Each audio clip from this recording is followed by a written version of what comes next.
fazia o treinamento com as idosas e eu com os adolescentes, que vocês ganhavam bolo, torta, docinho no final, lá. Tinha que pagar ingresso de cinema, ficar ligando para os pais, né? Então, aí eu estava até comentando essa situação, né, a questão da presença dos idosos, né, em relação ao treinamento com pesos que vocês faziam.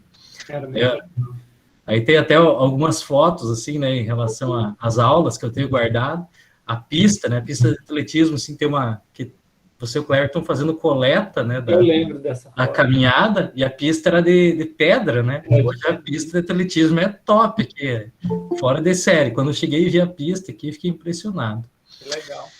Mas, então, vou deixar vocês falarem com o professor Hassan. Hoje ele está lotado lá na Federal do Rio Grande do Norte, em Natal. Eu morei também no Nordeste e posso afirmar a minha opinião, que ele mora na melhor capital do Nordeste.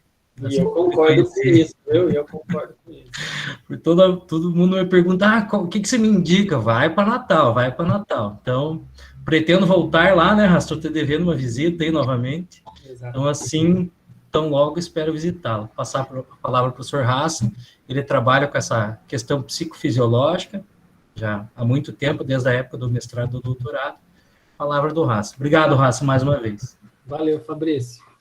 Bom, então, eu estou muito feliz aqui, né, de estar com vocês, particularmente, como eu comentei, por ter, né, me formado, né, tanto a especialização, mestrado e doutorado, aí eu tenho um vínculo com a UFPR de carinho, né, muito grande, né, foi um grande berço aí de aprendizado para mim, e de amizade também, né, então eu conheço os meus melhores amigos aí, o Fabrício, né, o próprio Cleverton, a gente se conheceu, né, já acabou se aproximando muito nessa época, né, que a gente estava aí, e também, né, eu tenho que dar, né, ao mérito da minha passagem pela UFPR como sendo o berço da onde me despertou essas curiosidades da qual eu vou conversar com vocês aqui hoje, né? Então, foi uma interação com o professor Sérgio Gregório, como o Fabrício falou, no mestrado, que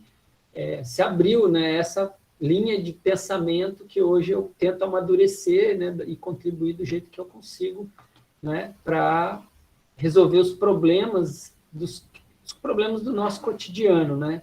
Então, eu vou falar um pouco, eu sei que muitos, né, eu sou professor da disciplina de metodologia da musculação, né, eu até brinco, né, não parece, né, porque o povo pensa que o professor da metodologia da musculação vai ser um cara bombadão, né, todo saradão, né, não é o meu caso, estou mais para professor de caminhada e corrida, né, do que para musculação, mas a minha experiência na disciplina, né, ela deixa muito claro a responsabilidade que ela traz, né, que é pensar o profissional, assim, do bacharel, eu diria que é um dos principais nichos de mercado de atuação profissional.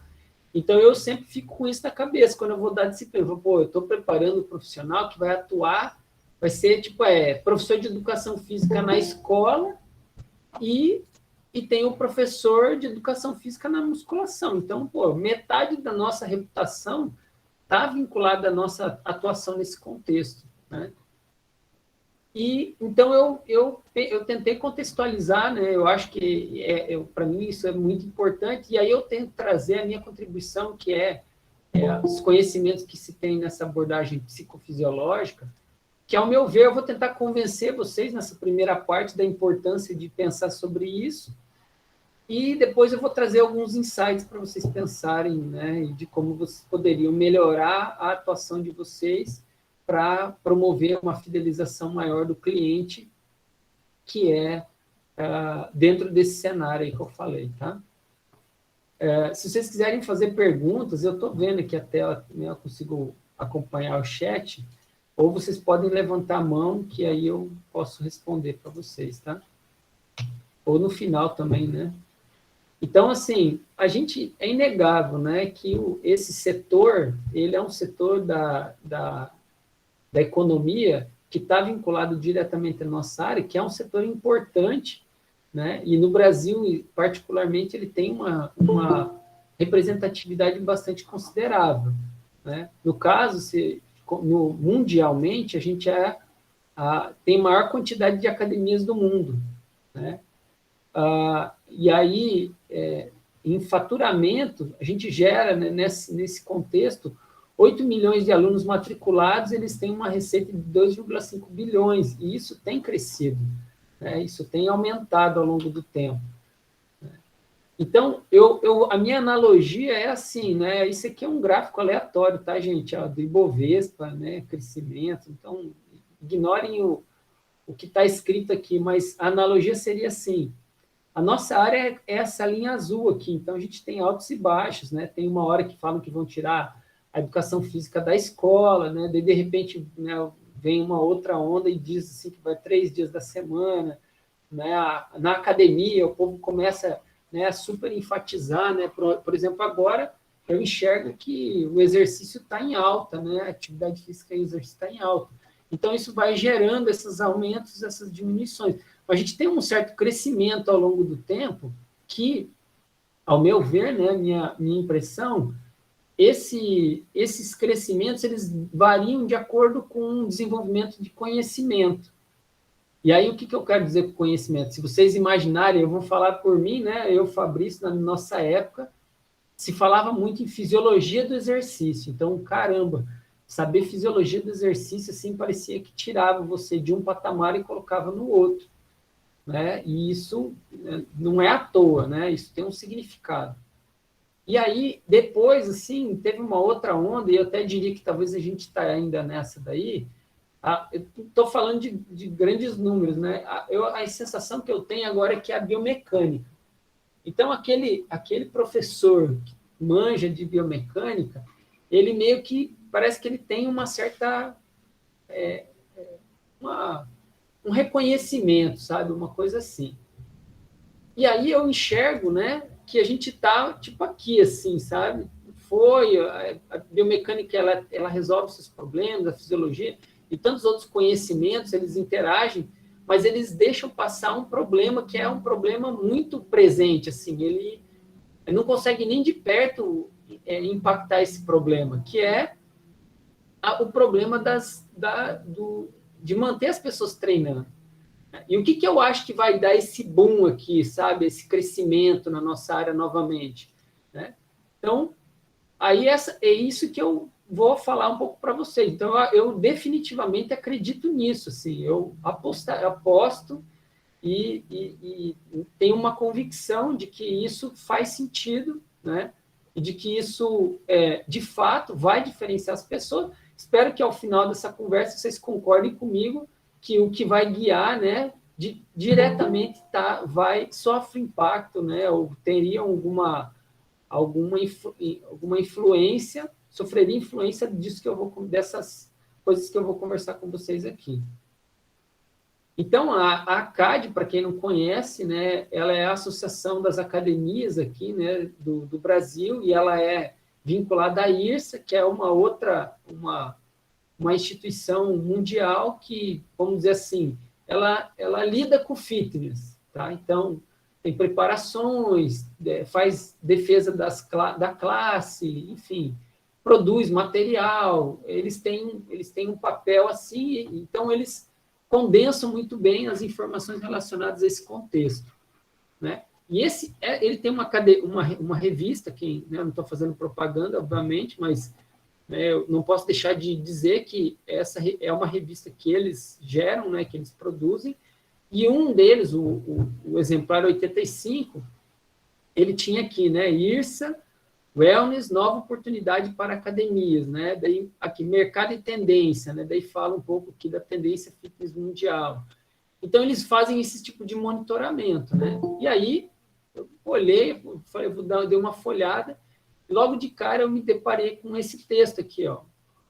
Um programa bem definido de bem-estar oferece às academias uma oportunidade de aumentar a receita, melhorar a retenção. Bom, faz sentido com o que eu acredito. Aí tem isso aqui, ó. Os 80% que não estão nas academias, aquelas pessoas que precisam de incentivos adicionais, de suporte ao serviço. Então, quer dizer, ela fala que tem 20% dos americanos que já fazem exercício, mas tem 80% que não faz, né? Então, E aí ela dá uma explicação aqui, porque ela acredita que o que eles precisariam, né? E ela chama de suporte, ou incentivo adicional. Ainda diz, né? Sabem que devem tentar viver uma vida saudável, mas podem ser duramente pressionados para descobrir onde e como começar, né? Torna-se mais fácil para elas ficar de fora, né?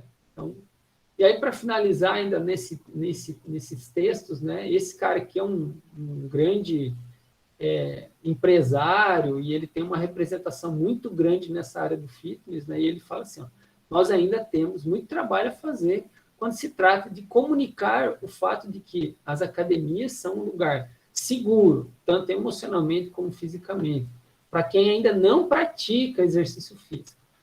Então, assim, por que eu estou chamando atenção para esse cenário, né? Então, primeiro, porque o que me parece que acontece na nossa área, né? Parece que a gente fica focado, muito focado no grupo que já está lá, entendeu?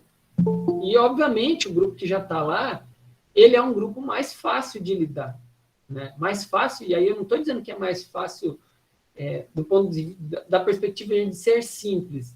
Estou falando que é mais fácil para nós lidar com ele, porque, em tese, a gente está preparado para isso.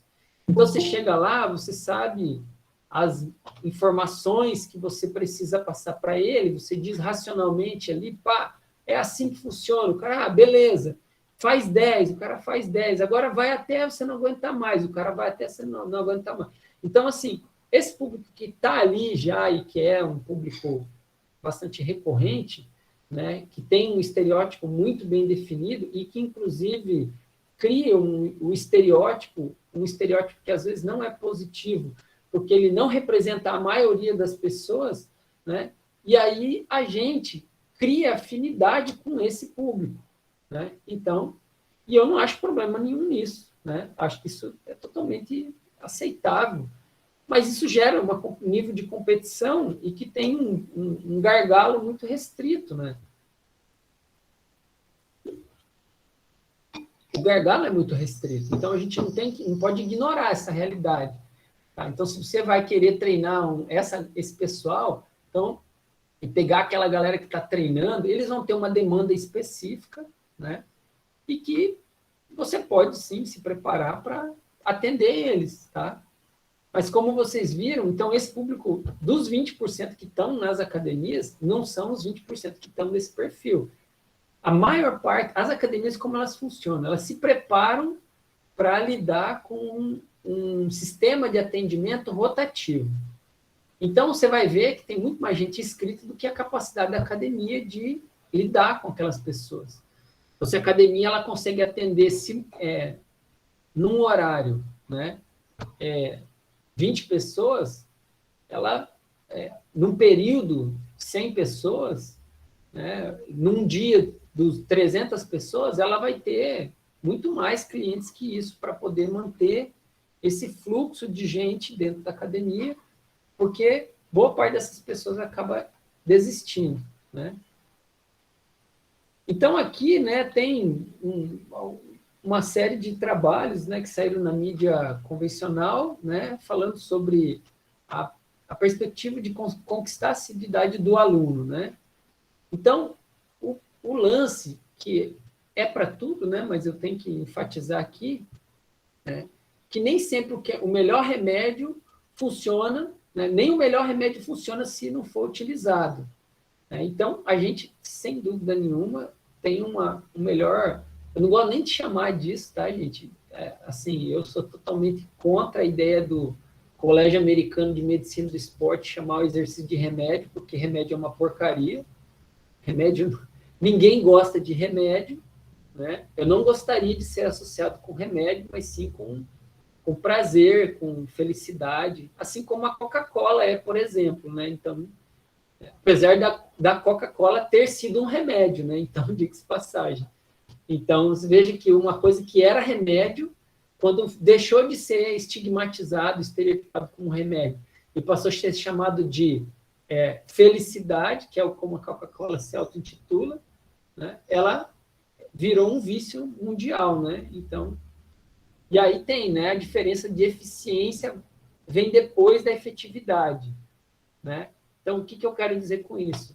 Que eficiência é um negócio assim, que você sabe que funciona para aquilo que ele se propôs a resolver.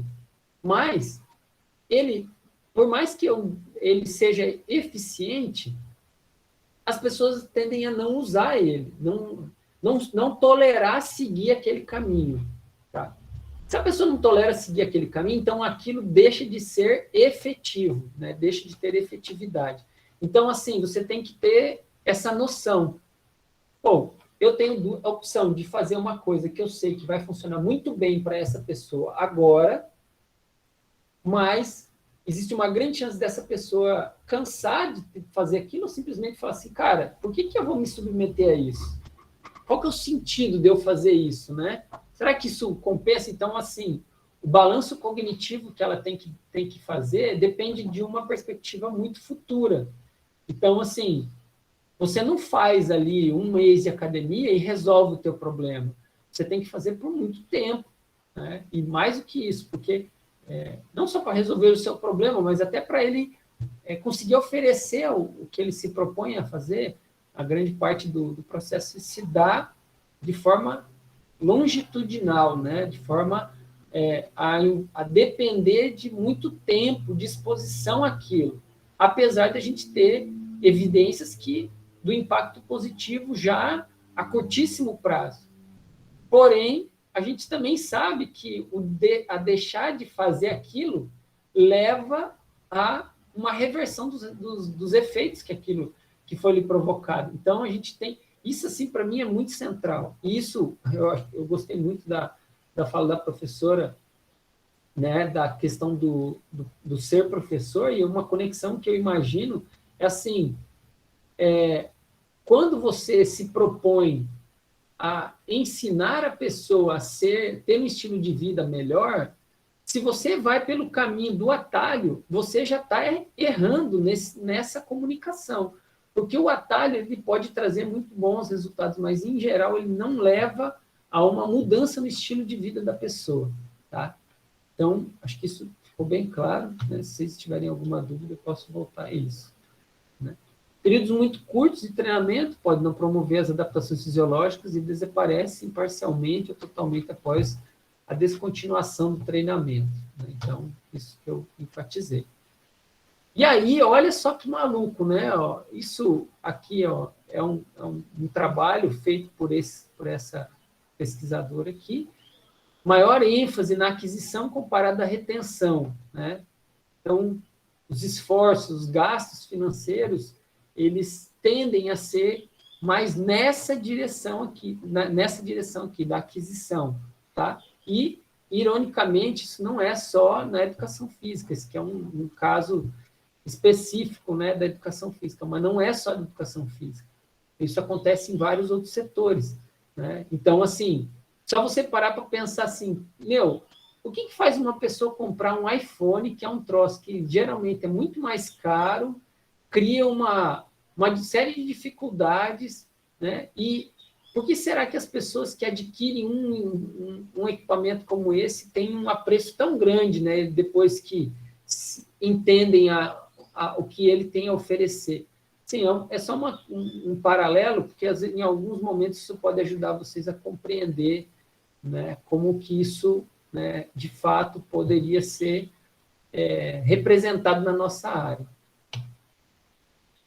Então, né, a gente tem aí um aumento da concorrência, e eu diria a vocês que dentro do cenário fitness isso está cada vez mais aguçado, né? A gente tem aí a Smart Fit, ela é uma empresa com capital aberto na Bolsa de Valores, e aí vocês imaginam que para crescer, para aumentar lucro, para se desenvolver, os caras fazem de tudo, né? Então, tem esse cenário, né? E que, apesar disso, né, esse aumento da concorrência, né, o percentual lá de pessoas lá na América do Norte, né, que participam, ainda tem 20% da população só que usa esses instrumentos, né?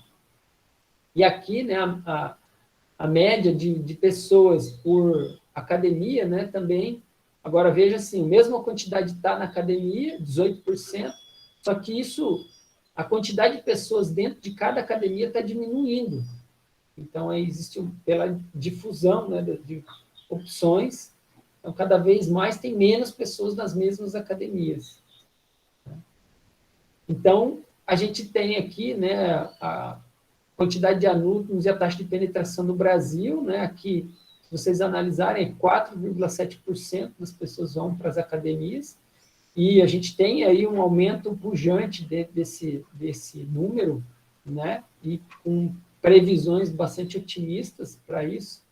Se vocês olharem, o Brasil, apesar de ter uma quantidade enorme de academias, tem uma proporção de pessoas na academia em relação ao todo, né, muito pequeno. Olha, enquanto os Estados Unidos ali quase 20, né, aqui o Brasil é quase 5. Então, isso aí que a gente tem uma incoerência no que a gente está fazendo. A gente está criando academias para depois vir as pessoas. A gente não está... O crescimento não é casado uma coisa com a outra, né? Assim, muitas pessoas podem, de forma ousada, né, falar assim, não, isso uma hora vai acontecer, e eu tenho as academias, eu estaria aqui oferecendo o meu serviço, né? Mas uma forma mais conservadora seria um crescimento próximo com a demanda, né? Então, além da concorrência, né, do online, né, que agora, pô, isso aí está escrachado, né? Todo mundo sabe aí que o treinamento online é uma opção. Acabou, não tem mais. Antigamente era um negócio distante, né? Hoje não tem mais isso, né? Então, esses são alguns argumentos, né? Eu vou ainda falar um pouco sobre uma historinha aqui de impacto financeiro, pensando, obviamente, eu sei que não é a realidade de vocês, da maioria de vocês, que muitos de vocês vão trabalhar como autônomos, mas é para vocês terem uma ideia do impacto, tá? Então, para mim é muito mais difícil fazer esse tipo de cálculo do ponto de vista do personal trainer ou, né, do profissional autônomo, porque não tem dados, né? E aí esses cálculos aqui eu fiz baseado em dados reais, tá? Então, tem já alguns trabalhos que mostram, né, que um novo cliente, ele pode custar até 5 vezes mais caro do que você reter um cliente que já existe, né? Isso está relacionado a todo o dinheiro que está envolvido nesse processo de aquisição do cliente, né? Então, e de venda para ele também. Então, quando você está com um cliente perto de você, né, tem empresas que até hoje ela dá prejuízo, mas ela tem uma base de clientes tão grande que a ideia delas eles ficam dando prejuízo, aumentando a quantidade de clientes. Quando tem muito cliente, ele oferece um produto, e aí com isso ele tem, então, uma reversão, né, que aí ele começa a ganhar dinheiro com isso de forma muito significativa. Então, aqui, o que eu quero dizer? É um argumento muito interessante pensar que eu poderia não só gastar menos dinheiro, mas como ganhar mais dinheiro se eu conseguir oferecer um serviço que o meu cliente queira permanecer fazendo por um longo prazo, né? E principalmente para aqueles que não estão na linha de visão da maioria dos profissionais, então, ou que os profissionais não estão preparados para trabalhar. Então, imagina que vai vir um cliente e vai fazer o treino com um personal, provavelmente esse profissional ele vai ter uma atuação que não vai favorecer, eu estou sendo generalista, né, porque eu tenho dados que me diriam assim, para acreditar mais nessa hipótese, né, provavelmente ele vai atender de uma forma não tão adequada para fazer essa pessoa permanecer com ele por um longo prazo, e essa pessoa, de duas uma, ela desiste de vez do exercício, né, e volta a procurar um profissional em outro momento, ou ela vai procurar uma outra pessoa diretamente. E aí, eventualmente, se essa pessoa for um profissional que, ao meu ver, se preocupa com a retenção do aluno, aí eu imagino que a chance, ela não é que ela vai ser certa, Mas aí aumenta muito a chance dele se manter. Então, eu tenho muitos argumentos aí que justificariam, né? Então, eu faço a seguinte brincadeira, mas vale um pássaro na mão do que dois voando, né? Então, a gente tem aí, né, pequenas melhorias na retenção, né, de clientes, pode gerar grandes melhorias na lucratividade, né? Então, de 5% de aumento na retenção, isso pode ter um impacto de 25% até 95%, né, de lucratividade na manutenção do aluno, né? Então, isso tem base, né? Eu utilizei esses trabalhos como referência, tá? Mas vamos lá, vamos fazer o exercício, né? Se uma academia com uma taxa anual de 40% de abandono, tá? E esse número aí, ele é amigável, tá? Não, é maior que isso, eu vou mostrar para vocês os dados depois. Né? Se ela conseguisse prolongar em um mês o tempo médio de cada aluno, então, em vez dos alunos abandonarem em um ano, eles vão abandonar em um ano e um mês. Qual que seria o efeito sobre o lucro disso? Né? Então, aí eu fiz esse seguinte exemplo. Né? A Academia Target, que tem 40% de abandono, tem 160 alunos que abandonaram, né, dos 400, cada um paga R$ 75,00 de mensalidade, aí eu fiz, né, 160 multiplicado por 75, né, que aí daria R$ 12.000 no ano, né, então, basicamente, só levando em conta os 40% que abandonaram. Então, se eu aumentar em um mês, apenas um mês, esse tempo de mensalidade, então, vejam que eu estaria ganhando só R$ 75,00 desses 160 alunos, né, isso teria um impacto de R$ 12.000. Né? Aí eu fiz a comparação, né, a Target contra a Bem-Estar. A Target ela tem uma retenção anual de 65%. E a Bem-Estar de 70%. Então, aqui é apenas 5% de diferença entre uma e outra. Né? Aí eu coloquei, né, R$ 900 por ano, né, por aluno. Então, se eles pagar 75 por mês, 150 alunos novos por ano, que vamos dizer assim, o giro, né, o rotativo da academia. Tá?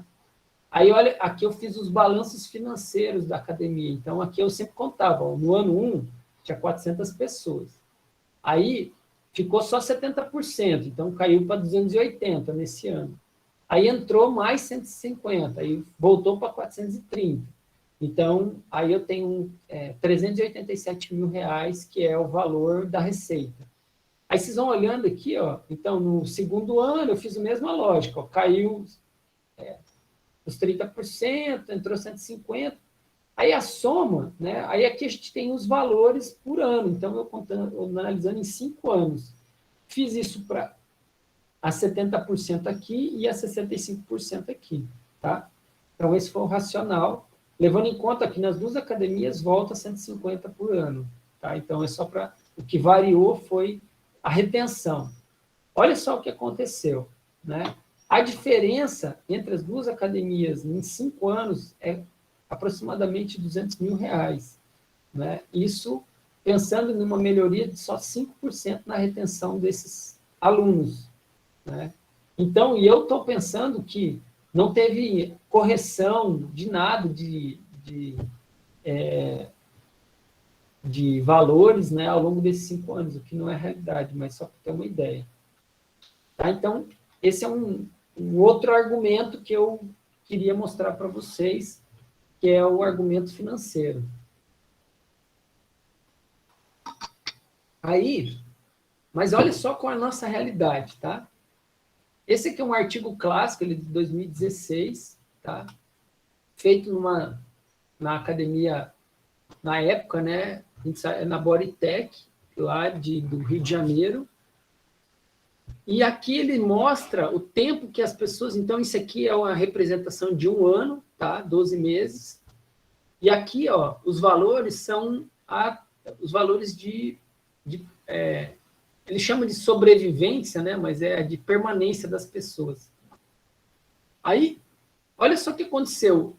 Em 2 meses, só 53% das pessoas permaneceram. E quando você olha ali em 12 meses, 3,7% dessas pessoas permaneceram. O que poderia, assim, o que faz todo sentido eu dizer que praticamente todo mundo mudou na academia depois de um ano. Tá? Então, sim, então sobrou ali um grupo de sobreviventes de 3,7% daquele 100% iniciais. Tá? Aí, né, ele ainda traz aqui uma dinâmica interessante que ele chama de perfil bom e perfil ruim. O perfil bom, ele abandona numa taxa menor do que o perfil ruim. O perfil ruim, pô, ele despenca aqui, né? Aqui tá 12, né? Mas eu errei aqui, tá, gente? Então é menos, tá? Isso aqui é 2%. Aí, mas veja assim, a diferença gritante, né? E ainda aí ele chama, né? O perfil bom é 35 anos, ativo, motivado para hipertrofia ou saúde. E o perfil ruim, né? Mais de 35 anos, sedentário, motivado a perder peso. Tá? A gente fez um trabalho, eu tinha curiosidade de falar assim, cara, será que todo lugar é igual àquele lugar lá da Pulse? Né? E eu conduzi esse trabalho de análise em 2 academias diferentes. O que eu poderia dizer aqui? Me parece que o cenário não é tão ruim assim quanto estava lá. O que não significa dizer que é bom, né? Porque, olha só, então fica 10%, 11% aqui numa academia e 19% em outra. E tem uma outra academia que eu fiz um levantamento. Cara, assim, sinceramente, eu não consigo pensar uma academia...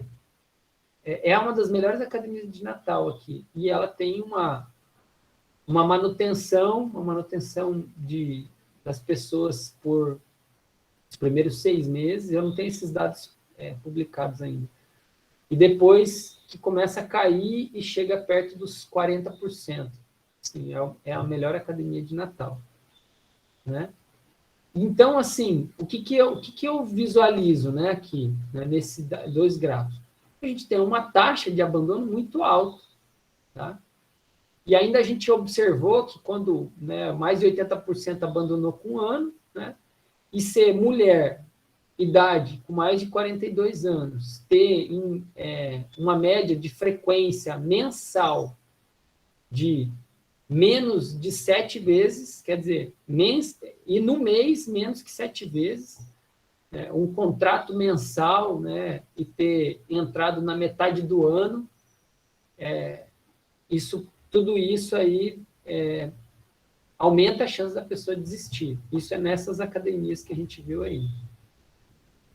E aí, para os crossfiteiros de plantão que dizem que o crossfit é diferente, né? Eu diria que pode ser em várias questões, mas a gente tem um trabalho ainda, ele está em revisão ainda, mas não foi aceito, mas é de uma amostra de 430 alunos de um box de crossfit, e eles encontraram, olha, valores muito próximos daquilo que a gente viu lá, né? Então, assim,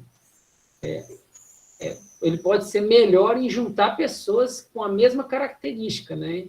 Mas ele não é bom de manter a maioria das pessoas, né? A gente vê, pelo menos é a impressão que eu tenho quando eu olho para esses dados. E aí, aqui é só um adendo, né? Parece que as pessoas, elas voltam aqui, ó, depois de um mês, mais ou menos, elas voltam 20%, né? 22%. Mas depois do primeiro mês, ó, quem não voltou, ó, praticamente não volta mais. Tem 16% que volta aqui ao longo de um ano, mas esse povo vem pingado, assim, bem, bem difícil, né? E quem tem perfil ruim volta menos do que quem tem perfil bom. Né? Então, só para a gente ter uma ideia. Aqui as principais barreiras, né? Falta de tempo, desprazer com exercício, falta de apoio social, não estar engajado em exercício físico no passado. Né? E eu grifei isso aqui porque muita gente vai à academia sem ter praticado exercício físico no passado, por indicação médica, por processo de reabilitação, coisas do tipo, e acaba, né, desistindo, né, porque as pessoas têm mais adversidade nesse cenário. Eu coloquei aqui, ó, temos nos preparado, né? Será que o que a gente tem feito, né, nesse cenário aí, né? Então, eu vejo aqui um processo onde exige uma especialização, né? Então, você não pode achar que você, com uma atuação generalista, vai acertar na sua atuação com esse público especificamente. Então, e aí, assim como é em outros cenários, né? A gente vê já especialistas em gestante, idosos, né, mulheres, atletas, condicionados, né? A minha dica, né, para vocês é pessoas que se preocupam com o comportamento, né, das pessoas e não com o que tem que acontecer no corpo dessas pessoas, o que você acha que tem que acontecer no corpo dessas pessoas para ela melhorar, né? Para ela ter um impacto positivo daquela prática. Né? Então, olhar um pouco por esse viés, né, de comportamento.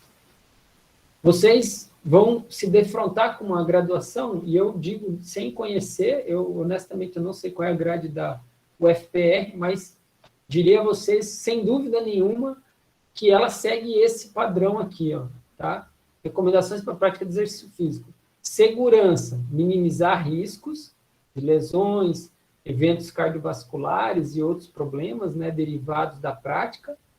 E efetividade no sentido, né, de maximizar os benefícios do condicionamento, composição corporal, perfil metabólico, né?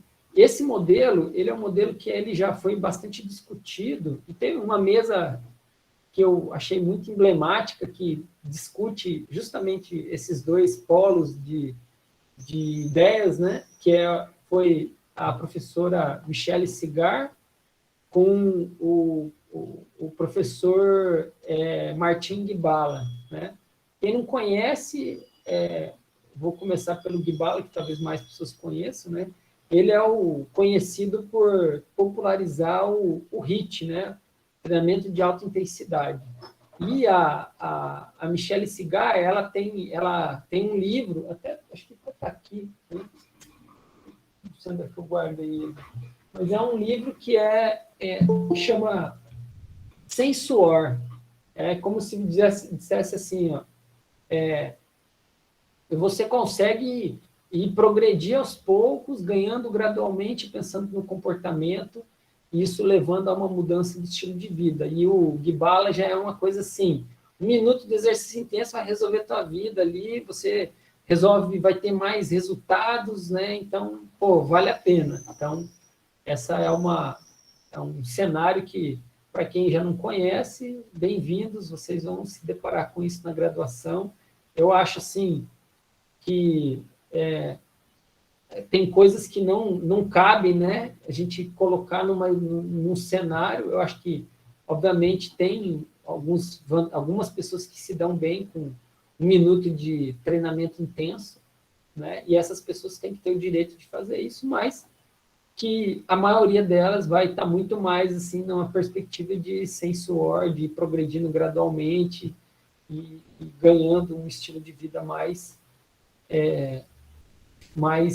ativo, né? Sem motivação, isso é uma reportagem, né? Sem motivações para exercício, foque menos na intensidade e mais na felicidade, né? Então, aqui é um exemplo, né, de como a gente poderia pensar a prática, né? E, obviamente, sem ignorar os benefícios, mas imaginar que você é um guia, né, de uma excursão, que a pessoa se deparar com aquelas surpresas, né, e se encantar com o caminho para que elas consigam, né, desfrutar daquele passeio, né? Então, se vocês observarem, os nossos trends aqui, esse aqui é de 2018, mudou algumas coisas, mas nem tanto, assim, até depois eu preciso atualizar esse slide aqui, mas é muito isso, assim, atividades, né, ó, o treinamento intervalado de alta intensidade, treinamento em grupo, tecnologias, né, de vestíveis, né, aqueles relógios e tal, treinamento com o próprio corpo. Tudo isso aí é preocupado na... Quer dizer, você está pensando que você tem que se formar na modalidade, na atividade. E isso não é a realidade da atuação profissional, porque você pode, sim, ser um professor de treinamento intervalado de alta intensidade, né? Mas veja como você se restringe, né, e não amplia nessa perspectiva, né? E aí, a gente, em vez disso, a gente não pensa, né, no processo para implementá-las em público com mais dificuldades de engajar, por exemplo. Pô, é muito mais democrático, né, no sentido de você pensar em abranger mais pessoas, em se adequar à demanda delas, né, e não você definir uma demanda, apesar de eu achar que é legítimo também, mas é um ponto de vista, né.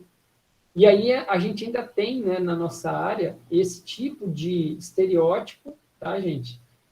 Ao meu ver, isso aqui é um completo desserviço para a nossa área. Não que não poderia, assim, a pessoa pensar na cabeça dela, assim, sabe? Eu não vejo problema, cada um pensa o que quiser, mas à medida que você externa isso, né, você cria você entra num embate, numa discussão que ela não dá bom para quem usa esse discurso, porque não é cientificamente comprovado isso, né? E isso se aplica especificamente para um público muito específico, muito específico. Assim, eu vou dizer a vocês que parece ser exagero que eu vou dizer aqui, mas alguém aqui se considera masoquista? Né? Então, pense sobre esse ponto de vista. Porque, para muitas pessoas que são de fora da nossa área, se expor à dor, né, para ter um ganho, essa coisa, é uma interpretação masoquista de busca, né? O que eu entendo, eu gosto, né, aquela história, né, da dor muscular tardia, eu gosto, eu não tenho nenhum problema com isso, eu me sinto assim, eu entendo o significado daquilo para mim. Mas isso não é assim que as pessoas compreendem e não é isso que norteia o comportamento das pessoas. E eu vou mostrar isso para vocês aqui. Tá? Esse aqui é o coach potato, né, que é o famoso estereótipo de pessoas que a gente vai acabar atendendo, tá? Que passa muito tempo sentado na televisão, até muitas vezes é isso que motiva ela, uma hora, se dar conta de que isso está fazendo mal, e ela fala, cara, eu preciso mudar essa realidade. E aí ela sai do sofá, né? Então, essas pessoas, elas acabam, né, tendo... Veja qual é o cenário. Elas conseguem se beneficiar. Esse é um trabalho que fala de treinamento intervalado, mas não é intervalado de alta intensidade que a gente conhece. Tipo, esse aqui é caminhar na ladeira para pegar o ônibus, 2 minutos, né? Caminhar, subir as escadas, 1 minuto, né? Uma caminhada rápida para pegar o ônibus, né? 2 minutos. Então, é esse tipo, brincar com as crianças, 3 minutos. Carregar sacolas ou caixas leves, né? 2 minutos. Então, é isso aqui que a gente está falando que é o intervalado de alta intensidade para essas pessoas. Tá? Então, a gente tem que entender isso, porque senão você acaba analisando, fica distante, né, a realidade daquela pessoa daquilo que a gente compreende como baixo, médio, alto condicionamento físico. Tá? Esse é um exemplo, eu gosto muito desse vídeo aqui, eu vou compartilhar com vocês aqui, só um segundinho. Tá. Só um minutinho, gente. Aqui. Vocês conseguem ver? Me digam se vocês estão conseguindo ouvir a fala. Vou começar agora. Esse aqui sou eu. Meu nome é Mário, eu tenho 38 anos e sou casado com a Marie. Como todo mundo, eu vivo uma vida muito puxada. A gente se mata de trabalhar e os poucos prazeres que sobram na vida é comer um pouquinho além, beber uma cervejinha a mais, fumar um cigarrinho, um charutinho, e a gente acaba ficando sem ânimo para fazer nada. Não está aparecendo a imagem. Não está aparecendo? Não, só o som. Peraí, deixa eu tentar um plano B aqui. Pô, isso aí vai me sabotar aí. tentar compartilhar a tela inteira.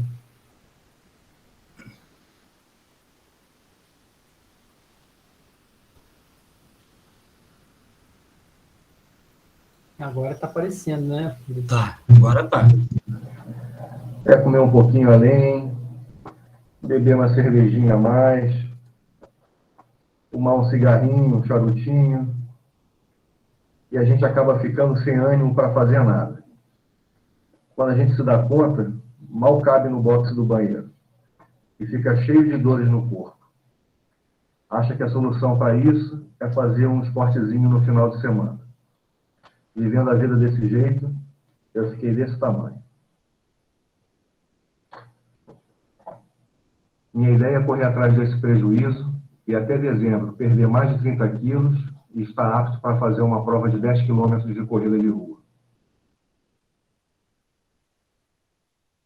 Então, essa é uma demanda comum, assim, né, no sentido de expectativa, que as pessoas acabam, né, vêm para a gente esse tipo de coisa, e quando não é oferecido, né, esse tipo de milagre aí, né, esses super desafios, né, e pior, né, usam isso como exemplo para estimular as pessoas dizendo que isso é uma boa estratégia. Né? Eu não vou dizer a você assim, se você me falar, qualquer um de vocês disser assim, olha, Raça, eu vou fazer, cara. Então, isso aí nem que custe meu último pingo de dignidade eu vou fazer. Aí, quer dizer, como eu enxergo isso? Eu não tenho como duvidar de alguém que disse que vai fazer, né? Não tem aquela frase, né, dizendo, achando que era impossível, foi lá e fez, né? Então, agora, disso, para eu sair e acreditar que a maioria das pessoas que vai conseguir seguir esse tipo de estratégia, meu, não adianta nem essa. Pronto, se cada 10, eu diria que 9 não conseguiria fazer o que esse cara conseguiu fazer. Né? Então, a chance disso acontecer ela é muito baixa. E a gente lida com probabilidade. Né? Então, assim, eu posso me deparar com 3 pessoas de 10 assim, e falar, não, a tua estatística tá diferente. Mas acreditem, isso aí, a chance é muito pequena.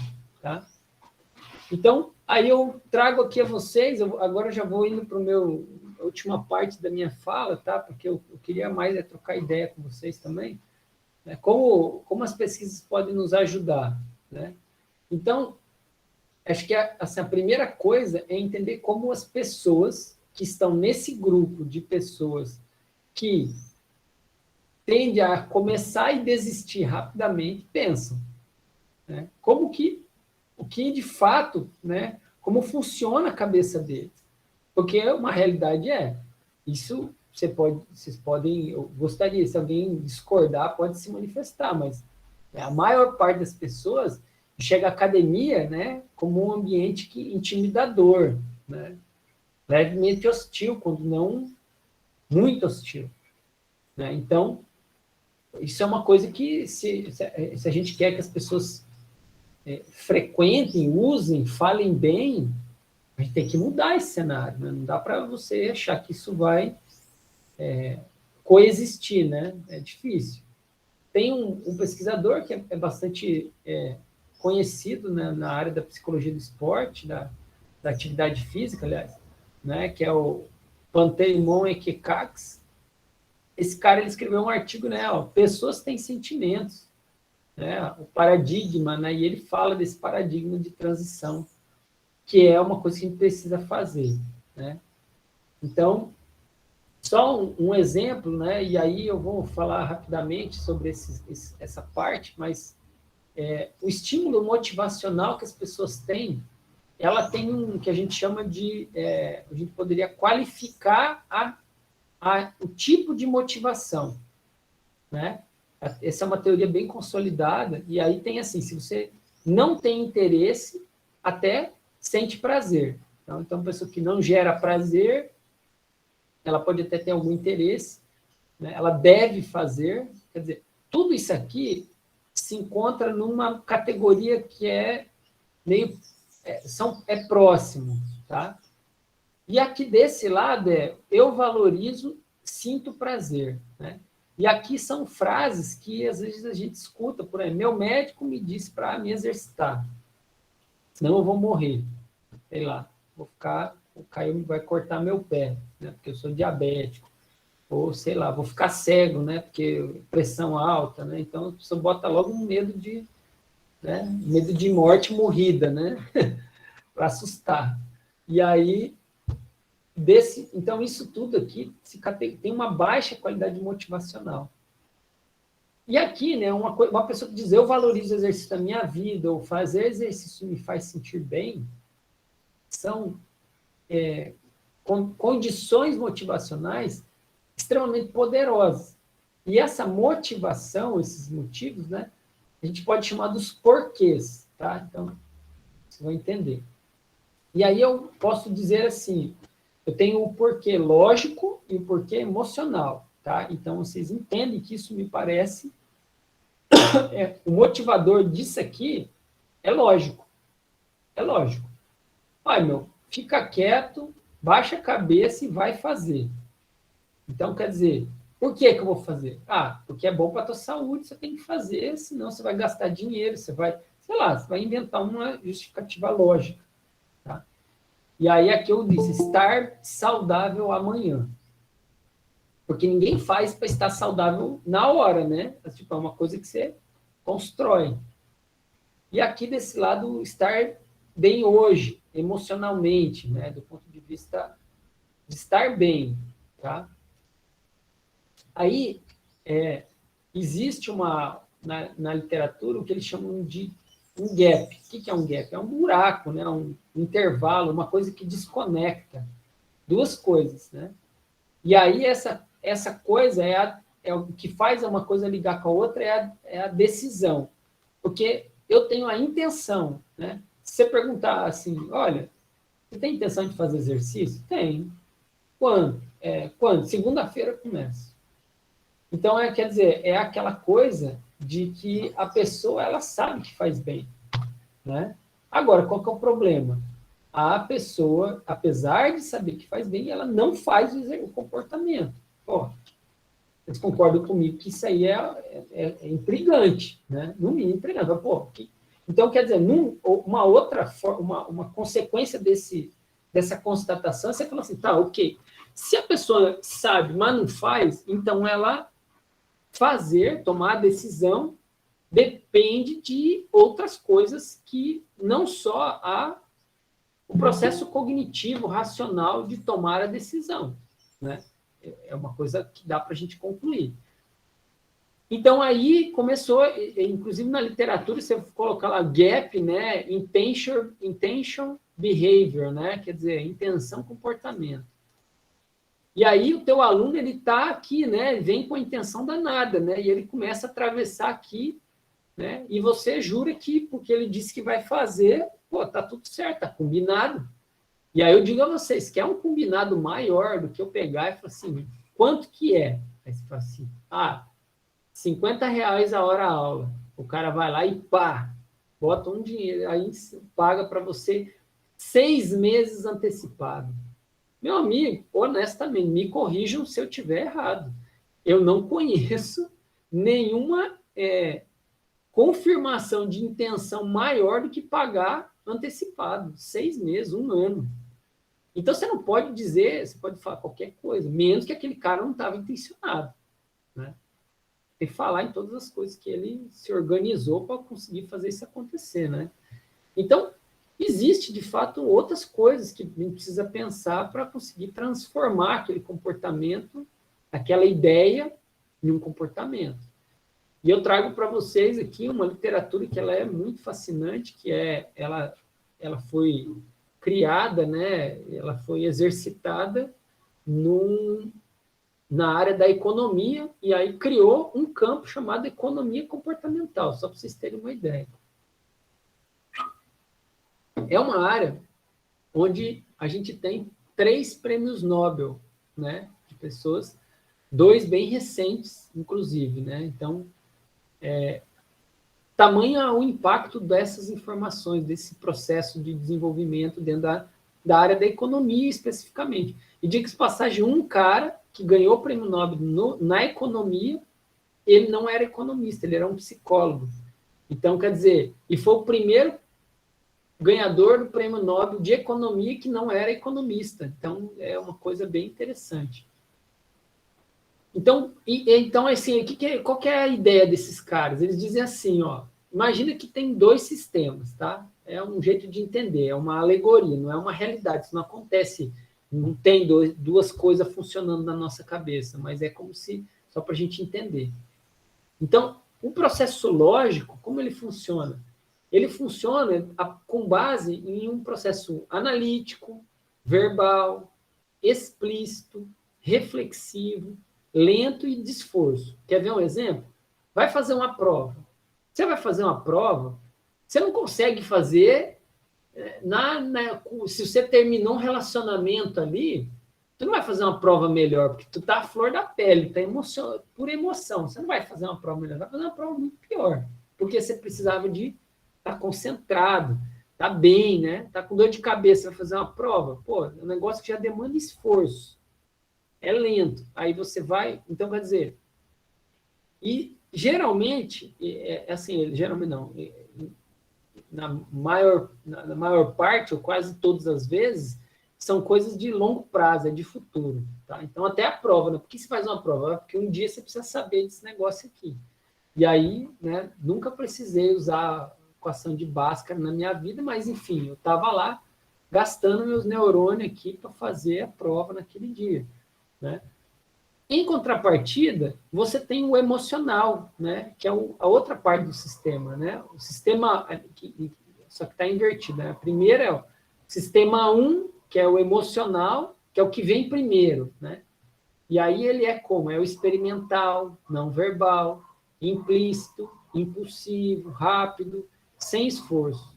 Tá? Então, imaginem essas duas forças na cabeça da pessoa ali. Tá? Então, é isso que é assim que você poderia interpretar a atuação da pessoa na vida, né?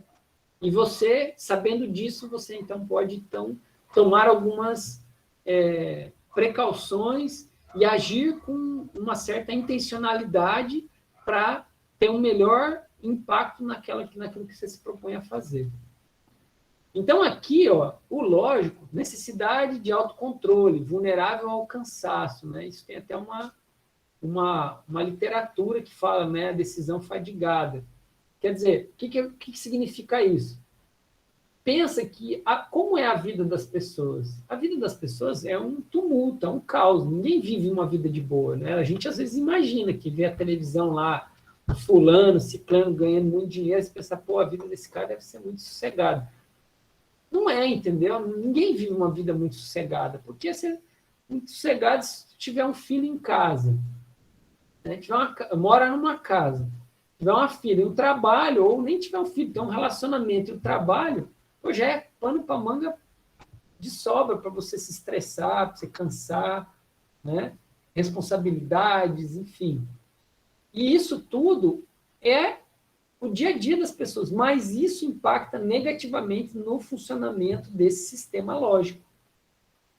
E, em contrapartida, tem o que funciona de forma inconsciente no teu processo operativo ali. Né? E é justamente o emocional. Tá? E, normalmente, ele está preocupado com o presente. Então, assim, esquece o que está por vir, foca no agora. Né? Então, esse processo, esse modelo de processo duplo, ele tem essas... A gente poderia dividir em grupos, né? Eu dividi assim. O cara que tem o sistema afetivo, que é o sistema 1, emocional, ele é negativo, ou seja, ele não gosta de...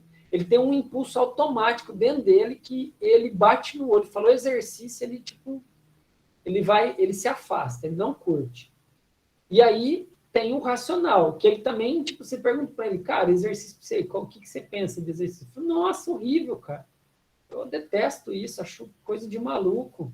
Eu faço só se for obrigado. Ou seja, ele racionalizou e ele vai te dar 1 milhão de justificativas para justificar essa argumentação dele aí com base na cabeça dele, né?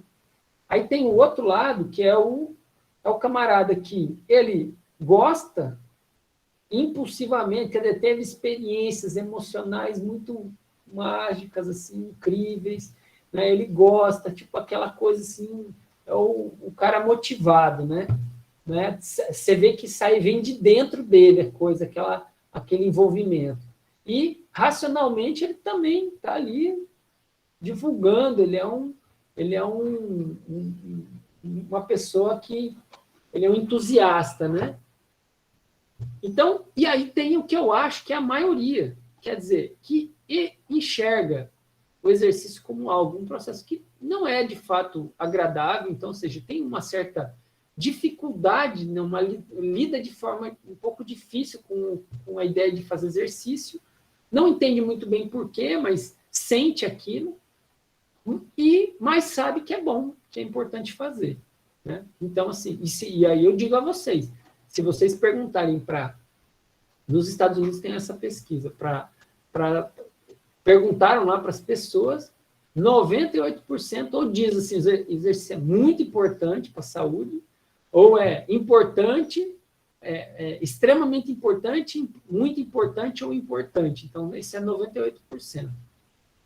Tá? Então, esse parece ser o contexto do exercício onde as pessoas conhecem os benefícios do exercício, mas não têm boas experiências com eles, resultando, então, assim, o que a gente vê de afastamento, ou seja, paga academia, vai algumas vezes, força amizade, faz um intervalado na expectativa que vai resolver o problema em 2 semanas, não resolve e fica lidando com toda a energia negativa que é gerada ali naquele encontro com a realidade, né? E aí, né, eu mostrei para vocês esse modelo aqui, né, tradicional. Então, se propõe, né, a ideia do prazer, né, a promoção de sensações e experiências prazerosas em relação ao exercício, né, como uma estratégia de aumentar a aderência. Isso aqui é um debate que vem sendo bastante acolhido, né, no ponto de vista né, geral, do panorama geral da nossa área. Então, o que guia a tomada de decisão é o agora, é o presente, né? E aí, então, a pergunta, né, qual tem maior peso, né, no sentimento sobre os resultados, ou são os resultados, nossos sentimentos sobre os resultados, ou a sua utilidade, né? Então, quando você pensa, será que é o sentimento que você tem sobre aquele resultado ou a utilidade? E aí, eu já respondendo, obviamente, né, vocês não têm como responder aí, os sentimentos eles acabam tendo um peso muito maior, né, na nossa tomada de decisão, né? E ela influencia, tem um livro inteiro só falando sobre como a gente é irracional, né? E aí, nesse livro, ele fala, emoções influenciam a tomada de decisão de forma poderosa, preditiva e persuasiva, né? Não é à toa que a Coca-Cola não é remédio, né? Ninguém fala Coca-Cola, McDonald's é remédio, faça McDonald's, como McDonald's, ninguém faz isso, né? Porque isso eu só vou me resumir a dizer que não faz sentido, tá? Então, esse aqui é um trabalho que foi produzido pela professora Michele Cigar. Eu traduzia exatamente o que ela fez, né? Então, ela faz a seguinte análise, né? Então, conectar-se com os outros, melhorar o humor, energia, o foco, né? Ou seja, recompensas imediatas, né? Ela chama de porquê certo, tá? E isso tende a ser um certo, por quê? Porque isso é interpretado como um presente. E o presente, ele está conectado com o sistema neural que que é ativado toda vez que a gente quer alguma coisa. Então, existe um circuito neural na nossa cabeça que toda vez que te dá vontade de querer alguma coisa, ele é ativado. E digo a vocês, esse sistema é extremamente poderoso. Quer ver um exemplo? Coloque uma coisa que vocês querem comer do lado assim, da mesa de vocês, num lugar que vocês conseguem enxergar, e fica aí testando, vê quanto tempo você aguenta. O teu querer, ele ativa uma área, né? Não é à toa que sistema 1 é o emocional, porque é das áreas mais profundas, né? Está conectado com áreas mais antigas, né, no nosso processo evolutivo. Daí, né, vai o sucesso aqui, enfim, aí esse ciclo virtuoso, né, de motivação, né, e se sentir melhor, então, vinculado ao presente, né. Então, eu falei para vocês aqui, né, que a emoção é a alma do negócio. Aí, pô, veja vocês que, tipo, parece uma coisa super óbvia hoje pensar McLange feliz. Meu, mas nada mais é do que conectar duas coisas que não têm absolutamente relação nenhuma. Eu não consigo imaginar a felicidade sendo fruto do McDonald's. Agora, é inegável que o sentimento que você desfruta na hora que, exato momento, naquele presente que você come o McDonald's, te traz uma felicidade, porque te sacia, né? Tem uma injeção de açúcar e gordura de uma forma muito intensiva. Isso faz com que você, né? Então, crie uma associação óbvia, rápida. Então, porque não só eles conectaram o nome à marca deles, mas eles fazem a pessoa sentir aquilo na hora que ela come aquilo. Então, faz assim, a coisa dá um match, né? Mesma coisa com a Coca-Cola, né? Felicidade retornável. Que isso, gente? Felicidade retornável. Então, são coisas, né, que chamam a atenção. E a gente, né, aqui, ó, exercise is medicine, né? Focando, né, como... E aí, olha só, né, ó, a prática de atividade física como encorajada, né, para promoção da saúde. O que eu não discordo como argumento para eu conversar com vocês, entendeu? Que são profissionais. Eu não estou preocupado aqui de convencer você de fazer exercício. Eu estou te mostrando que isso faz muito sentido, porque a gente entende que isso é bom para as pessoas. Mas isso não é um bom argumento. E aí eu já fiz esse levantamento.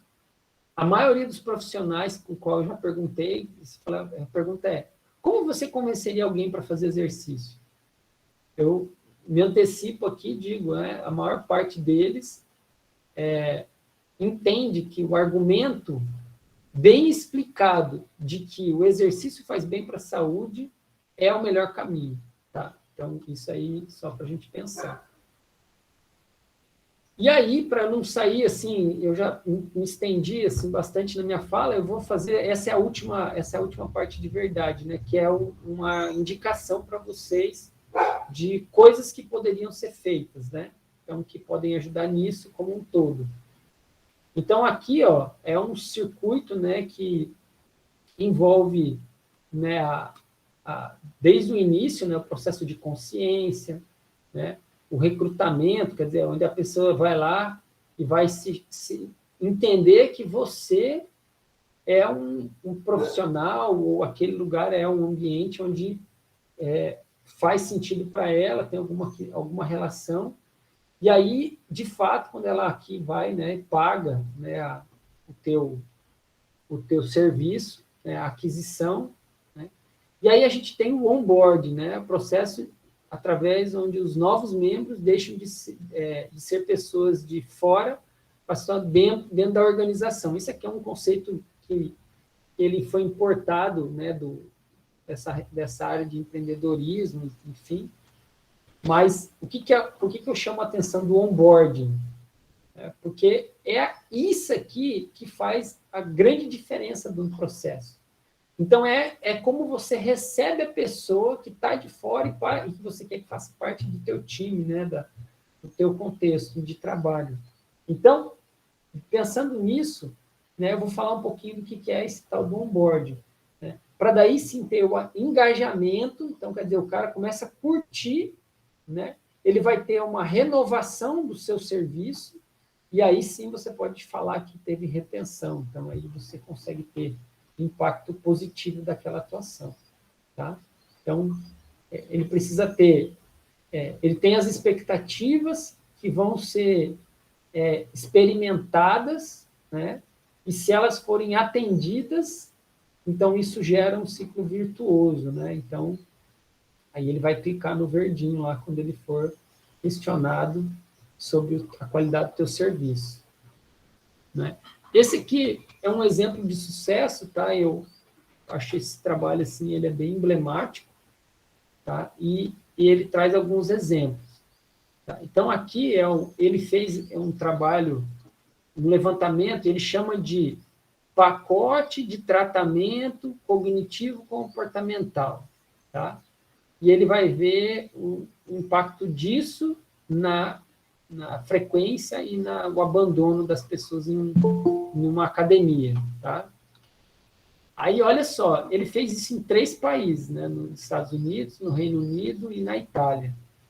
E ele observou que, se vocês olharem aqui, o tratamento, que é a abordagem comportamental, é esse de cima aqui. Ó. Então, você percebe que a bolinha caiu menos sempre aqui, né? Na linha de cima, comparado à linha de baixo. A linha de cima, então, como eu disse, é um tratamento comportamental, e a linha de baixo é o quê? É uma abordagem convencional, tá? Então, ele descreve com riqueza no trabalho, né, mas só para a gente entender um ponto, é que, né, ele observou uma diferença, uma mudança de comportamento de 20,3%, né, em relação àqueles que abandonaram. Né? E aqui, né, rotina clássica, quando usou a abordagem comportamental, e aqui a rotina clássica, 54,7% abandonaram. Então, vocês veem que tem uma diferença considerável entre as duas abordagens, tá? Aqui eu fiz um resumão, tem várias coisas que eu poderia mostrar para vocês. Então, todos esses pontos aqui seriam tópicos de explicações bem detalhadas de ferramentas que poderiam ser aplicadas no cotidiano para melhorar, e que é a grande parte das coisas que ele usou na abordagem comportamental. Por exemplo, utilização de técnicas de entrevista motivacional e abordagem incondicionalmente positiva, construção participativa da montagem do treino, identificar o perfil de motivação do aluno, né, definição dos objetivos, né, o foco, relacionar os valores pessoais com os objetivos, enfim, tá? Eu deixo aqui esses pontos, né, como sendo várias possibilidades de abordagem. E aí, eu vou falar de um deles, tá? Porque, enfim, isso é uma coisa que seria muito extensa aqui para caber nessa aula. Eu vou falar rapidamente de um deles, que é relacionar os valores pessoais com os objetivos. Então, esse é o livro que eu comentei para vocês, da professora Michelle Segar, tá? Dá sentido ao objetivo e não razão ao objetivo, tá? Ele também, isso que eu vou falar para vocês é embasado naquela teoria do processamento duplo. Esse aqui é um dos ganhadores do Prêmio Nobel, que eu falei para vocês. Não sei se vocês já leram, mas recomendo. Pensamento rápido e lento, né? 2 formas de pensar, do Daniel Kahneman, vale muito a pena. E, por exemplo, seria uma coisa prática, né? Como perder peso, que é uma demanda super comum, né? Pode ajudar nos objetivos de vida da pessoa, né? E, assim, porque perder peso é uma proposição de longuíssimo prazo, né? Então, se a pessoa ficar esperando perder peso para poder se motivar, isso pode ser muito lento. Agora, quando ela conecta com os objetivos de vida dela e isso se materializa numa coisa que ela vê de forma imediata, então, nesse caso, a gente consegue, então, ter objetivos mais significativos. Tá? Então, nesse trabalho, ela apresenta, né, uma forma de você conectar os valores ao comportamento e, né, a estratégia, né? Mas uma das coisas que ela traz é que imaginar que a gente tem o autocuidado, ele é um comportamento que você imagina, tudo que é o autocuidado na nossa vida. O exercício é um autocuidado, eu me praticar exercício físico, né? Agora, veja só, o meu autocuidado, ele compete com profissional, minha atuação profissional, porque o tempo que eu tenho para ser profissional, ele é o mesmo tempo que eu tenho para o meu autocuidado, né? Os meus amigos, né? Ser voluntário, né? Em algum local, ser pai, né? Ser parceiro, né? Então, às vezes, eu tenho meu relacionamento. Então, isso tudo aqui são coisas que a gente tem que fazer. E é disputado, né? Então, com o tempo que eu teria para o meu autocuidado. Agora, quando, né, por exemplo, né, eu coloquei o exemplo do Samir, né? Então, a energia que ele sente quando ele pratica, quando ele ganha aquele presente que é alcançado quando ele faz uma atividade física, né, essa energia que ele sente vai ajudar ele a o quê? A ser mais produtivo no trabalho, profissionalmente. Ele vai aumentar o foco que ele vai ter, ajuda ele a melhorar a parceria dele né, no relacionamento, né? Melhora o humor, vai melhorar ele ser um melhor marido, né? Como pai, ele pode ser mais paciente. Então, quer dizer, veja que o presente que eu me dou, que é o tempo de me movimentar e sentir aqueles resultados imediatos, eles me ajudam a ser uma pessoa melhor em vários contextos da minha vida. E por isso que isso ganha uma certa prioridade. E não porque isso aqui, fazer exercício é um medicamento, né? Então, e aí, então, né, o que mais importa, né, que é quem você é, né? Você é um amigo, é profissional, tem a família, marido, enfim, né? Você, ao ter esse combustível essencial, que é o exercício, né, você, ao interpretar que isso aqui vai te potencializar como pessoa, né, você, então, vai buscar esse comportamento, né, essa experiência, e isso gera um efeito de manutenção, porque isso vai potencializar quem você é como pessoa. Tá?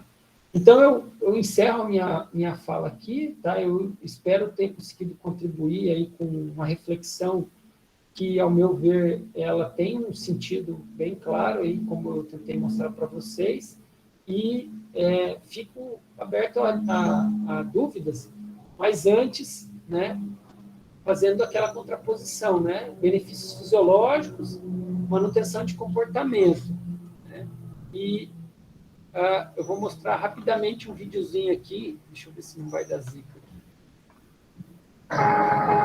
Aí, deixa eu compartilhar minha tela toda. Só um segundinho, gente. Agora eu aprendi.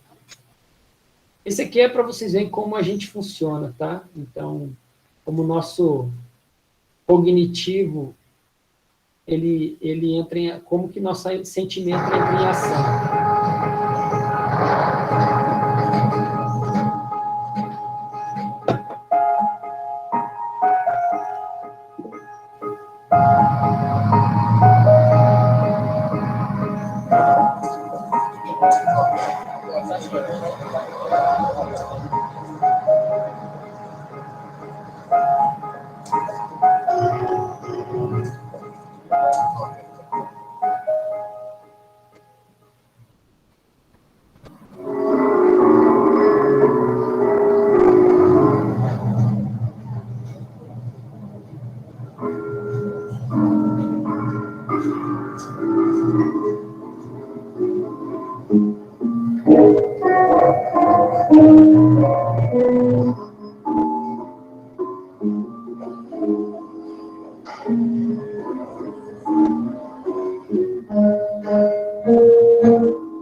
isso e, bom, fazer um merchan aqui, né, para vocês, um merchanzinho rápido aqui, que é para que vocês, quem quiser acompanhar, né, a gente acabou de terminar um ciclo de palestras onde todos aqueles pontos que eu mostrei aqui na aula, né, de vários aspectos importantes para mudança de comportamento foram abordados, tá?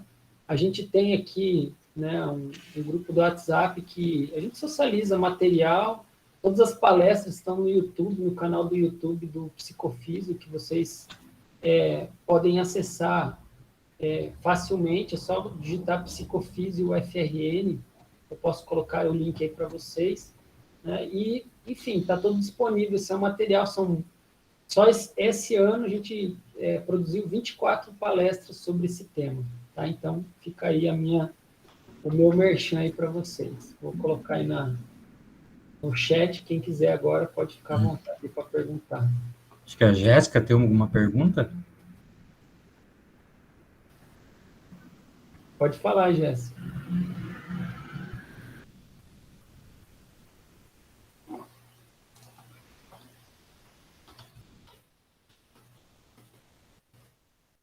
Alguém quer perguntar alguma coisa? Pode ficar à vontade, gente. Jéssica, quer perguntar? Eu vi que está com a mão levantada ali. Bom, não, enquanto... Olá, Fernanda. Desculpa, boa tarde a todos. Obrigada aí pela sua aula, professor Sam. Não sei se você vai lembrar, eu imagino que você fale com muitas pessoas, mas eu tive a oportunidade da gente trocar uma rápida ideia pessoalmente no Simbrás. Eu sou aluna do professor Lauro Viana, fui fundadora de uma startup. Sim. E apesar de não estar mais nela, né, eu vendi minhas operações no início da pandemia, atualmente eu trabalho no Gympass, que é uma multinacional brasileira que faz esse benefício corporativo de academias, e eu fiz questão de estar na sua palestra exatamente porque vai muito de encontro com a nossa missão, em tentar tirar esses 80% que nunca tiveram a oportunidade de fazer uma atividade física, começar a se movimentar, qualquer que seja a atividade física vinculada ao nosso benefício e bem-estar. Então, eu queria parabenizar a sua palestra, foi muito enriquecedora no ponto de vista que hoje eu trabalho muito no comercial, mas ver também que existem pesquisas acadêmicas que olham para esse aspecto comportamental. Então, eu queria agradecer e fico feliz de ter pessoas como vocês, o grupo de pesquisa vinculado, que estão oportunizando pessoas, sejam elas na graduação ou pós-graduação, a ter esse pensamento, porque meu dia a dia é lidar com o proprietário da academia, né? E eu vejo quão difícil como eles têm muita dificuldade em entender esse processo de retenção. Para eles preferem ter um churn alto no final do ano pela não renovação, mas investir nessa captação do que reter. E o nosso modelo de negócio dentro do Gympass exige essa fidelização, porque a academia ela só recebe a visita daquele usuário corporativo quando ele vai. Então, o meu trabalho é exatamente mostrar para eles o quão importante é essa retenção e fazer, em conjunto, diversas estratégias comerciais, porque eles não têm essa visão. Então, que bom que tem pessoas como você aí mostrando para essas pessoas que vão estar no mercado, sejam eles de academia, de fitness ou de bem-estar e wellness, mostrar para as grandes lideranças que eles vão ter que ter esse olhar, porque essa é a tendência do mercado. Então, obrigada mesmo aí pela sua fala, palestra e super aula. Muito obrigado, Fernanda, pelo seu feedback. Eu me lembro, sim, Eu falei, eu tive uma fala bem nessa direção aqui lá no Simbrás, e eu também tenho muita dificuldade, Fernanda, de lidar com os empresários, né? E uma coisa que eu senti assim, eu até fiquei pensando, cara, não faz sentido isso estar acontecendo, porque eu fui nas academias e disse o seguinte, eu falei, olha, você não sabe, eu já sabia que eles não tinham esse dado, eu falei, olha, eu poderia te ajudar com a seguinte questão, olha, eu consigo calcular para você em quanto tempo cada pessoa, em cada mês, né, quantas pessoas desistem, né, na sua academia, e a gente pode montar uma estratégia conjunta e tal. eu andei, assim, sem brincadeira, eu fui em umas 5, 6 academias, e a receptividade foi muito ruim, assim, tipo, como se fosse, eu não sei se rola muita uma preocupação corporativa, que, sei lá, o cara vai pegar meus dados e vai difundir, sei lá, uma coisa Eu assim. acho que é um pouco pior, eu acho que eles não têm os dados, eles não têm nem a gestão, por isso que eles querem compartilhar. Eu pensava nisso, mas eu fazia assim todo o serviço. Falei, cara, você tem. Eu ia primeiro pelo sistema, né? Então eu descobri que, sei lá, um sistema X, eu conseguiria baixar os dados, eu já tinha estudado o sistema, tentei fazer parceria com os donos do sistema, os caras também não se abriram para isso. Eu falei, aí eu entrei no sistema, eu falei, eu posso baixar 2 relatórios para você. Eu consegui de 8 academias, eu consegui aquelas 2 que foi apresentado o resultado anterior, mas eu também parou por ali, né? Eu não consegui avançar, por exemplo, em implementar uma intervenção, né, dentro do espaço. Assim, olha, pensa comigo, expliquei para eles, olha, eu consigo, tem um dado, um resultado aqui na literatura que me mostra que isso poderia acontecer. Eu me proponho aqui dentro da tua academia implementar isso, né? O que você me diz? Aí o cara, não sei o quê. Então, quer dizer, é muito difícil mesmo, porque tem que ter um ar de inovação, né? De querer fazer diferente. E eu fiquei feliz, eu pensei, cara, eu tenho que falar isso nessa fala para o Fabrício, porque, por exemplo, ninguém pensava em boxe de crossfit, entendeu? Mas, cara, por que precisou um cara lá, sei lá onde que foi inventado o CrossFit, mas por que foi inventado lá, sei lá onde isso aí? Aí, por que a gente não inventa uma coisa aqui, entendeu? Por que a gente está esperando isso? Aí, assim, quem que vai inventar? Não vai ser eu, entendeu? Vai ser um desses alunos que estão aqui, entendeu? Vai ser uma pessoa que tem esse tipo de ímpeto, que é fazer algo diferente. Meu trabalho é outro, minha vibe é outra. Então, eu imagino, eu fico bastante feliz, assim, de ouvir, ainda mais de alguém que está aí na direta, né, tanto com os empresários, vendo esse cenário. Isso, né, me deixa mais feliz, pelo menos não é uma coisa da minha cabeça, né? Tem os artigos que me embasam, mas ainda assim poderia ser uma interpretação equivocada da minha cabeça, da realidade, né? Mas, como você disse aí, parece que é uma tendência mesmo, né? Sim, sim. Acho que uma coisa que facilita muito também essa intervenção e aproximação com os proprietários é por conta, acho que do tamanho da empresa e também porque o nosso modelo de monetização exige isso. Então, se ele não está fazendo um trabalho com os clientes de balcão dele, é uma opção, né? Que ele está tendo no meu caso, eu enxergo como uma falta de oportunidade, mas sim, ele tem esse livre-arbítrio para não fazer. Agora, com o Gympass, não tem outra forma dele não fazer. Então, até porque ele só vai ter esse complemento de faturamento se a pessoa estiver indo naquele estabelecimento dele. Então, assim, ele não tem para onde fugir. Então, não é fácil, realmente, também enfrento desafios, mas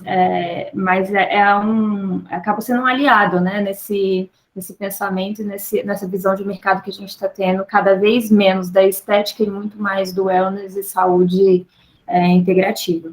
Então, acho que era isso. Também não vou me alongar. Muito obrigada aí pela aula, super aula. Mais alguma pergunta? A Jéssica está com a mão levantada ali. Não, Olá, Natália. Pode perguntar, Natália. Oi, Hassan, tudo bem? Obrigada aí pela aula. Eu sou aqui do Rio, na verdade sou mestranda do professor Eduardo Portugal. Ah, legal. E aí eu já tive até a oportunidade de ouvir algumas palestras lá que você divulga no Instagram. Mas eu também sou uma empreendedora, né? Então eu tinha um box de CrossFit e agora, por causa de pandemia, de situação, né, internacional, né, mundo, eu acabei mudando um pouco o modelo de negócio, então eu reduzi, a gente trabalha mais com pequenos grupos e aulas de personal. Mas a minha pergunta é a seguinte, eu entendi que realmente faz sentido essa questão para adesão, né, para as pessoas permanecerem no exercício, elas terem uma questão mais de divertimento e tentar achar uma motivação ali mais ligada, né, numa coisa que, no momento que ela, né, como é que ela se sente no momento, do que mais menos relacionada a uma questão racional de resultado e tal. E aí eu queria te perguntar se isso é verdadeiro também no sentido da gente tentar captar novos alunos, entendeu? Como a gente pode ativar o emocional para atrair novos clientes, para fazerem eles chegarem até a gente, é isso? Boa pergunta, boa pergunta.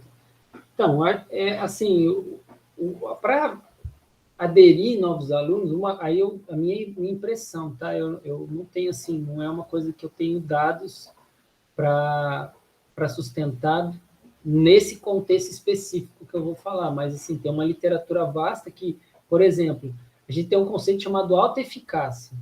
Então, o que é autoeficácia? É basicamente uma impressão que a pessoa tem dela mesma em relação a fazer alguma coisa. Então, se eu não me vejo capaz de fazer alguma coisa, independente de eu conseguir ou não, de fato, isso impacta muito na minha chance de fazer aquele comportamento. Então, por exemplo, eu tenho amigos que praticam, né, grandes amigos que praticam CrossFit, por exemplo. Mas eu acho o CrossFit que ele não tem essa barreira inicial. O CrossFit passa uma imagem de que, quando você vê, por exemplo, as pessoas se exercitando, de que é uma coisa muito difícil de fazer. Eu não consigo olhar para o CrossFit e dizer assim, não, pô, isso aí qualquer um faz. Não, não é isso que me passa. Ele me passa uma impressão de que, não, tem, obviamente, que pode até qualquer um fazer, porque existe uma sequência pedagógica e tal, mas se vende, né, justamente o contrário, de que você são coisas extremamente complexas, de ginasta, né, e são pessoas super condicionadas, né, corpo super malhado, que é isso que é um CrossFit, né, e aí, assim, por mais que você indique, não, mas isso é onde você pode chegar e tal, uma pessoa que ela não se sente capaz de fazer uma flexão de ponta cabeça, essa é uma pessoa que ela não vai se arriscar a testar, ver como é que é, entendeu?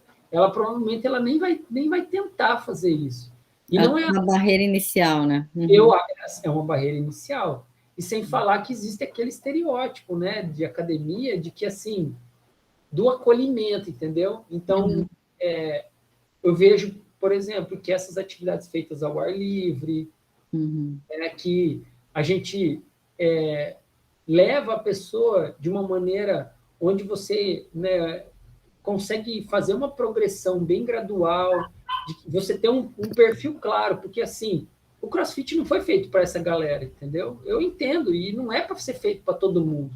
Agora, o que é curioso é imaginar que existe uma atividade, e que uma atividade como essa especificamente poderia ser abrangente a ponto de pegar gente que é totalmente sedentária e ter pessoas extremamente condicionadas. Eu acho que esse é o ponto que falha, sabe? A gente precisa de uma comunicação mais clara com o público que a gente quer trabalhar. E esse público que a gente está falando aqui não tem muitas opções, né, em relação a isso. Pô, quer começar, né, nunca fez, né, está com dificuldade. Pô, quando que você vê uma propaganda dessa? Eu desconheço. Né? É verdade. Obrigada. Mais alguma pergunta? Não, foi até interessante que você colocou a questão da felicidade do McDonald's. Ontem a Luciana falou do filme do Super Size Me, né? Da dieta do palhaço. Então é só assistir aquele filme que já muda o conceito de felicidade, né? Aliado à questão do...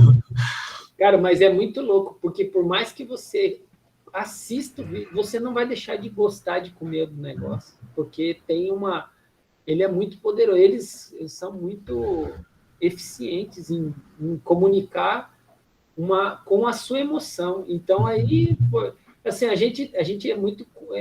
constrói um conhecimento em 4 anos, né? E ainda assim, pô, tem gente que, pô, tem dificuldade, não gosta, entendeu? Eu mesmo, assim, eu sei dos benefícios da academia, mas não é minha atividade favorita. Agora, você vai falar assim, Sim. você não faz exercício por causa disso? Não, eu faço outras coisas, né? Então, tem coisas que me dão prazer, né? Então, é nesse sentido. Não, com certeza. Eles chegaram, McDonald's, Coca-Cola, num nível assim que você não tem como derrubar assim a imagem deles, né? Eu lembro quando o McDonald's começou aqui, por exemplo, aqui em Curitiba. A primeira unidade abriu no Shopping Miller em Curitiba. Eu lembro muito bem disso quando eu era criança. Então, aquela novidade, muita gente, assim, sabe, na abertura da loja, eu fui um deles. Então, é algo impressionante, assim, que nem a Coca-Cola. Aquela imagem do Cristiano Ronaldo, não sei se viu ele tirando a garrafa de Coca lá, né? Então, já bombou na internet, daí tinha memes lá que aparecia o cara do lado da televisão pegando a Coca-Cola, assim, né? Os caras têm tempo, né, para fazer o vídeo. Daí, que o Cristiano Ronaldo, ele empurrava a Coca-Cola, assim, né? E o cara colocou um vídeo dele do lado da TV recebendo. Mas é algo que realmente é muito difícil de mudar. E na questão das academias, a gente tem isso. Que nem aquele exemplo que a gente falou várias vezes, né? Aliado, por exemplo, a academia dentro de uma empresa. Uma amiga minha trabalhava numa empresa, modelo americano, que tinha academia dentro. Então, dentro da carga horária de trabalho dela, nas 8 horas, ela tinha um horário que ela podia sair ali durante o trabalho, a academia ali mesmo. Ela ia lá, treinava e voltava para o trabalho. Então, é algo, vamos dizer assim, que te favorece muito mais. Agora, é que nem a colocação que a Fernanda indicou ali. É difícil você colocar na cabeça das pessoas as tendências que podem ser importantes. O problema da nossa sociedade é o imediatismo, né? Então, a pessoa quer ver o resultado ali na hora, ela não consegue, e o exercício não funciona assim. Que nem você falou do medicamento, eu também sou totalmente favorável à tua opinião. O medicamento, para mim, é um recurso, assim, final, quando o corpo ele não consegue mais se ajustar sozinho. Aí você tem que utilizar, você tem que apelar, vamos dizer assim. Mas o medicamento, tinha aqui a farmácia antes, né, a Drogamed, é uma droga. Então, o exercício, ele tem que ser, não um medicamento, mas sim um tratamento, né, uma iniciativa do dia a dia. A gente precisa de estímulo, eu sempre falo isso, que a gente foi feito para se movimentar. Exatamente. Pensando no tecido músculo estriado esquelético, né, que a gente tem 3 tipos de tecido muscular. For trazer para o nosso lado, para a área do exercício e para a definição da atividade física, a gente foi feito para se movimentar.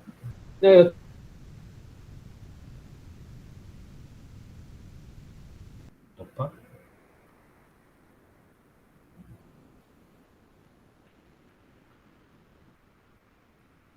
O que a gente tem aqui sobre artigos sobre processo evolutivo e tudo mais, e ele mostrou justamente que, historicamente, aqueles grupos indígenas, né, mais preservam ainda a característica lá dos caçadores-coletores, cara, eles ficavam muito tempo sentados e em intensidade muito leve, só que o problema é que eles tinham uma realidade que era, tipo, você come hoje um negócio que enche atende a tua demanda calórica do dia inteiro, né?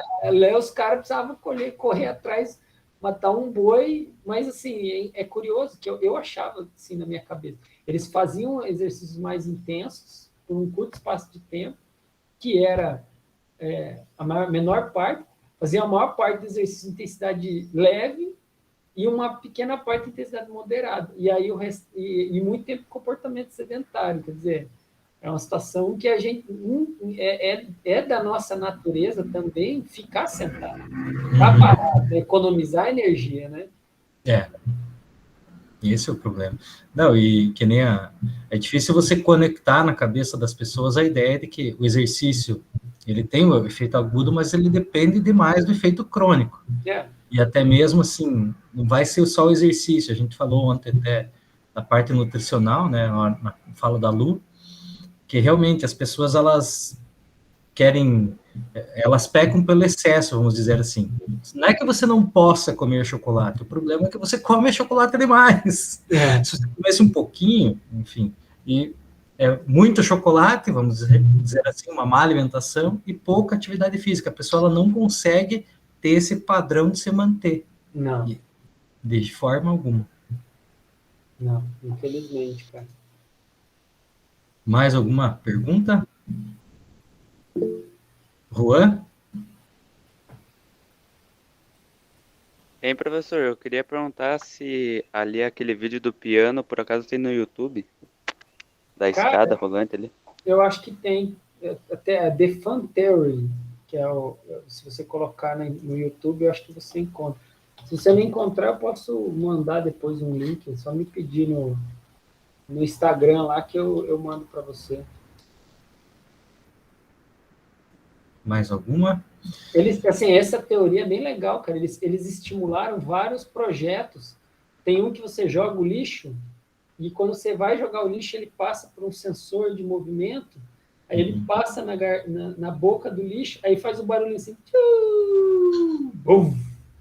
Aí o pessoal começou a jogar muito mais lixo no cesto, porque tinha um barulhinho, entendeu? Entendi. Então, eles criam estratégias divertidas e acabam estimulando o comportamento. E esse da escada é só um exemplo. Ok. Natália? Eu lembrei de um bem legal, que eles também fizeram para a galera jogar bituca de cigarro. Você tinha que escolher entre o Messi ou eu não lembro quem era, sabe, tipo, se era Messi ou se era Cristiano Ronaldo. Aí a pessoa terminava num fumódromo. Aí terminava de fumar, jogava, escolhia um dos deles. Eles têm várias estratégias. Assim, eu me lembro de algumas desse tipo assim também. Bem legal esse site que eles criaram. O que é bacana é isso, né? Tipo, pô, como é que você faz o mesmo, né? De uma forma mais divertida, consegue trazer assim, um lúdico ali para transformar aquele momento sacal ali em alguma coisa emocionante, né? Ok, mais alguma pergunta? Caraca, que gravação. Então, queria mais agradecer ao Raça